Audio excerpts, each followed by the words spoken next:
Salam. Ketika Caimin masih bersama Prabowo, beliau ditanya itu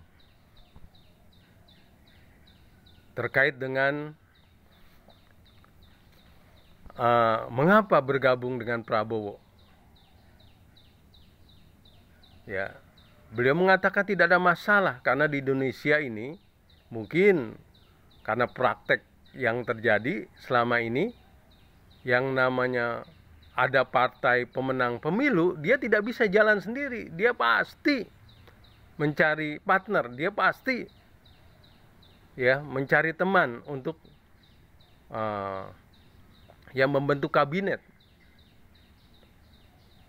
Ya, maka kita lihat ada kabinet-kabinet yang memang betul-betul multi partai. Kabinet-kabinet ya semenjak reformasi dia tidak sendiri, mengajak partai-partai lain untuk membentuk kabinet, membentuk pemerintahan. Jadi Caimin ini sangat percaya diri bahwa kalaupun misalnya dia kalah, dia pasti PKB itu diajak berkoalisi. Maka Caimin pertama ya dia sebenarnya bergabung dengan partai pemerintah, tapi dia pede, percaya diri, dia bergabung dengan Prabowo. Akhirnya ada kesempatan lebih besar menaikkan daya tawarnya, akhirnya dia bergabung pada Anies. Ya akhirnya Caimin ini pada posisi menjadi cawapres, ya menjadi calon wakil presiden. Jadi ini pelajaran buat kita memang, artinya karena memang sebuah kabinet itu dia harus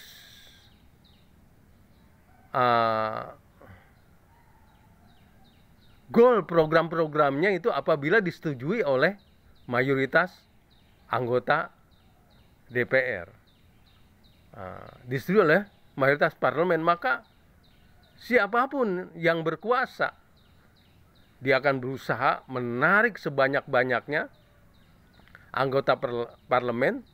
Diharapkan nanti apabila dia membuat program-program pemerintahannya akan mudah disetujui oleh parlemen. Nah ini pelajaran buat kita nih dari ungkapan Caimin. Dia mengatakan siapapun yang berkuasa nanti dia tidak bisa sendiri jalan. Dia akan menarik partai-partai lain untuk bergabung dalam pemerintahannya, membentuk pemerintahan. Ini pelajaran bahwa ya memang praktek seperti itulah yang terjadi.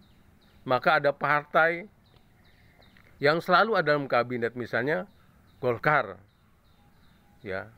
Nah, ini Golkar adalah partai yang paling beruntung di Indonesia.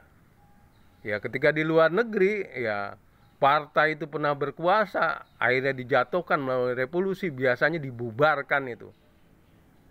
Ya, dibubarkan.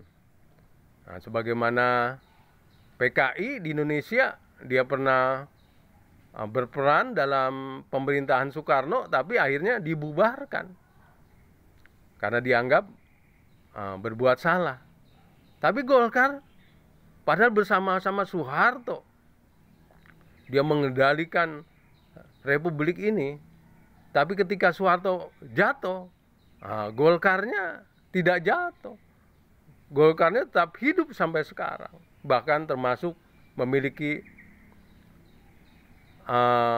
kursi besar di parlemen. Karena memang kita akui banyak ya pemikiran-pemikiran Golkar ini ya diacungi jempol. Setelah reformasi justru dari Golkar itu banyak pemikiran-pemikiran yang mengisi ya perjalanan reformasi ini. Nah kembali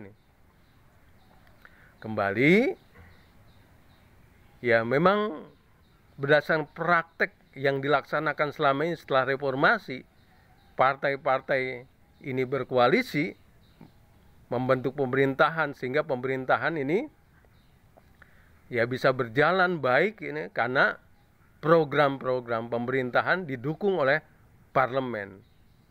Ya, program-program pemerintahan ya ini tentu yang menjalankan adalah koalisi dari partai-partai. Ya tentu saja parlemen menyetujui karena itu juga bagian dari program partai mereka. Maka itulah 2024 ini kita penuh optimis. Perjalanan bangsa ini akan berjalan lancar dan siapapun pemenangnya, dia pasti akan mengajak ya partai-partai yang lain untuk bergabung. Nah, ini pelajaran buat bangsa kita, ya rakyat terutama. Jadi jangan baper, ya jangan berpikir hitam putih. Jangan berpikir kalau partai saya kalah, ya hancurlah ya keyakinan saya. Nggak bisa begitu. Ini bukan masalah keyakinan, ini ya masalah bagaimana program-program itu jalan. Makanya dari jauh-jauh hari cobalah ya ketika Pilpres ini menyampaikan program-program. Ya, program-program, jangan memanas-manasi, jangan menakut-nakuti, jangan memprovokasi. Ya, sampaikanlah program-program. Nah, kita tertarik kemarin ketika ya Gibran sebagai wakil dari Prabowo, ya ketika dia tampil untuk pertama kali menjadi wakil Prabowo, dia mengukakan program. Ya, mengukakan program. Ya, kita acungi jempol lah. Acungi jempol, dan memang nanti siapapun pemenangnya lagi-lagi, ya partai-partai yang lain itu pasti dilibatkan. Pemenangnya Anies, pasti yang lain partai dilibatkan. Ya.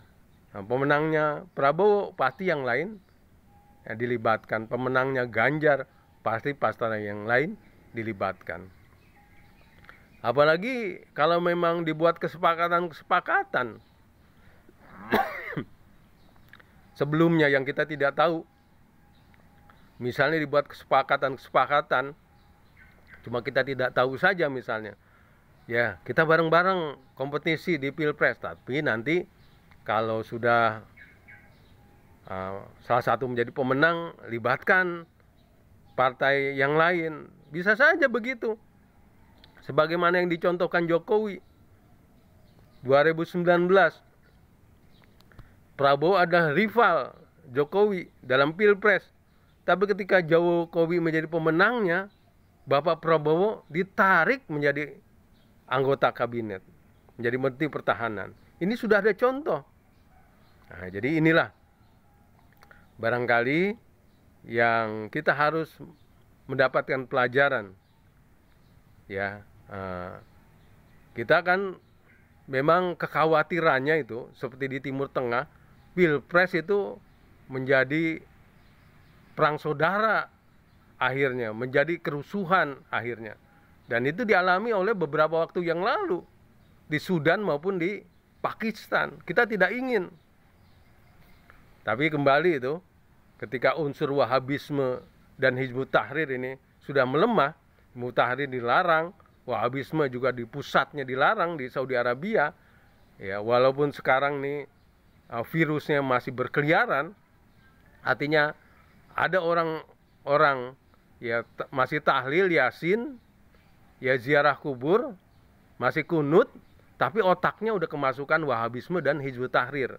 Nah, ini yang memang berbahaya, tapi saya yakin tuh ya pola-pola yang dijalankan mereka di Timur Tengah yang menyebabkan perang saudara dan kerusuhan di Indonesia tidak bisa terjadi. Mengapa?